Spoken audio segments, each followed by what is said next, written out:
જીમમાં જતી મહિલાઓની સુરક્ષાને લઈ સવાલો ઉઠતા સુરત પોલીસ એક્શનમાં આવી છે.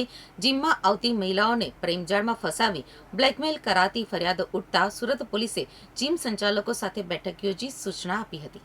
તાજેતરમાં જીમમાં બહેન દીકરીઓને પ્રેમજાળમાં ફસાવાના કિસ્સાઓ પ્રકાશમાં આવ્યા છે. આ ગંભીર મુદ્દે એસઓજી પોલીસ દ્વારા વેસુ, પીપલોદ, રાંદેર, અડાજણ અને પાલ વિસ્તારના જીમ માલિકોને પોલીસ સ્ટેશને બોલાવવામાં આવ્યા હતા. આ બેઠકમાં પોલીસે સ્પષ્ટ કર્યું હતું કે જીમ એ કસરત કરવાનું સ્થળ છે, અનૈતિક પ્રવૃત્તિઓનું નહીં. પોલીસે જીમ સંચાલકોને વર્તમાન પરિસ્થિતિથી વાકેફ કરી જણાવ્યું હતું કે કોઈપણ પ્રકારની બેદરકારી ચલાવી લેવામાં આવશે નહીં.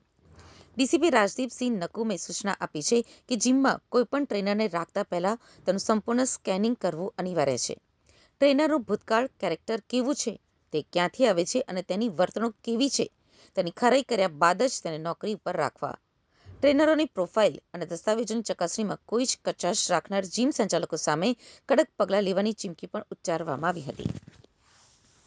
જીમની અંદર ખરેખર કેવું વાતાવરણ છે અને ટ્રેનરો મહિલા સભ્યો સાથે કઈ રીતે વાતચીત કરે છે તેની દેખરેખ રાખવા માટે પોલીસે નવો નિયમ લાગુ કરવા જણાવ્યું છે. હવેથી તમામ જીમમાં માત્ર વિડીયો જ નહીં પરંતુ વોઇસ રેકોર્ડિંગ સુવિધા ધરાવતા સીસીટીવી કેમેરા લગાવવા પડશે. આ ફૂટેજનું પોલીસ દ્વારા સમયાંતરે ચેકિંગ પણ કરવામાં આવશે, જેથી કોઈ અજુગતી ઘટના બને તો તેની સત્યતા તપાસી શકાય. અવારનવાર એવું જોવા મળ્યું છે કે ટ્રેનરો જીમમાં આવતી પરિણીત મહિલાઓ કે યુવતીઓના નંબર મેળવી તેમને પર્સનલ મેસેજ કરે છે અને ત્યારબાદ સંબંધો બાંધવા દબાણ કરે છે. પોલીસે આ બાબતે કડક વલણ અપનાવતા કહ્યું છે કે ટ્રેનરોએ કોઈ પણ સભ્ય સાથે પર્સનલ મેસેજની આપ-લે કરવી નહીં. જો કોઈ ટ્રેનર આવી પ્રવૃત્તિમાં સંડોવાયેલો જણાશે તો તેની ધરપકડ તો થશે જ, પણ સાથે જીમ સંચાલકની જવાબદારી પણ નક્કી કરાશે. એસઓજી હવે જીમની ગતિવિધિઓ પર નજર રાખવા માટે અંડર કવર ઓપરેશનની પણ તૈયારી કરી છે. આગામી દિવસોમાં પોલીસના ખાનગી બાતમીદારો સભ્ય બનીને અથવા વિઝિટર તરીકે જીમની મુલાકાત લેશે. તદુપરાંત પોલીસ અધિકારીઓ અચાનક જીમની વિઝિટ કરશે અને ત્યાં આવતા વરિષ્ઠ નાગરિકો સાથે વાતચીત કરીને જીમના વાતાવરણ અંગે પ્રતિભાવ મેળવશે, જેથી અંદરખાને ચાલતી ગેરરીતિઓ પકડી શકાય. ડીસીપીએ વધુમાં જણાવ્યું હતું કે જો કોઈ પણ જીમમાં મહિલાઓની છેડતી, બ્લેકમેલિંગ કે ધર્માંતરણના હેતુથી કરાતા જીમ જેહાદ જેવી પ્રવૃત્તિના ઇનપુટ મળશે તો પોલીસ કોઈપણ પ્રકારની દયા રાખશે નહીં. પોલીસનો સંદેશ લાઉડ એન્ડ ક્લિયર છે કે સુરતની દીકરીઓની સુરક્ષા સાથે કોઈ જ બાંધછોડ કરવામાં આવશે નહીં. જીમ માલિકોએ તેમના સ્ટાફ ઉપર સતત વોચ રાખવી પડશે. સુરત પોલીસના આ પગલાંથી જીમ સંચાલકોમાં ફફડાટ વ્યાપી ગયો છે.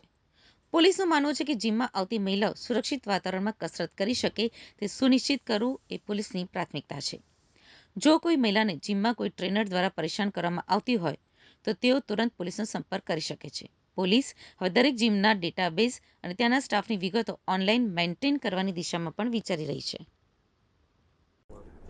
વેસુ, પીપલોદ, રાંદેર, અડાજણ, પાલ આ બધા એરિયાના જે જીમ સંચાલકો હતા એ લોકોની મિટિંગ રાખીને એ લોકોને સૂચના એ આપવામાં આવી છે કે જ્યારે પણ એ લોકો ટ્રેનરો રાખે ત્યારે ટ્રેનરોનું સંપૂર્ણ સ્કેનિંગ કર્યા બાદ જ એને નિમણૂક આપે અને એનું જે કેરેક્ટર છે કેવા પ્રકારનું છે એ પણ જોવે અને જે દીકરીઓ, બહેનો, મહિલાઓ અને જે પરિણીત સ્ત્રીઓ જે જીમમાં આવતા હોય તો એમની સાથે કોઈ મેસેજની આપ-લે ન કરે કે પછી એની સાથે કોઈ આગળ સંબંધો બનાવવા માટે પ્રયત્ન ન કરે અને જો આ લોકો આવું કોઈ પણ કૃત્ય કરવા માટે મથશે તો પોલીસ એમને કોઈ પણ રીતે છોડશે નહીં, એવું clear cut, crystal clear, loud and clear message એ લોકોને આપી દેવામાં આવેલો છે. સર, આવનારા દિવસોમાં સુરત પોલીસ આ જીમ ઉપર કઈ પ્રકારની તપાસ કરશે?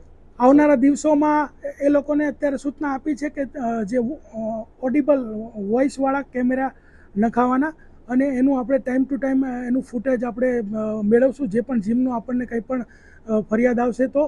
અને ત્યારબાદ આપણા ખાનગી બાતમીદારો પણ જીમમાં જતા આવતા થઈ જશે, જીમની વિઝિટ લેવામાં આવશે અને ત્યાં બીજા જે મોટી ઉંમરના સિનિયર જે માણસો આવતા હશે એ લોકોને પૂછપરછ પણ કરવામાં આવશે કે આ જીમમાં કેવા પ્રકારનું વાતાવરણ છે અને શું ચાલી રહ્યું છે અને ક્યાંય પણ ઇનપુટ મળશે તો એ લોકો પર સખતમાં સખત કાર્યવાહી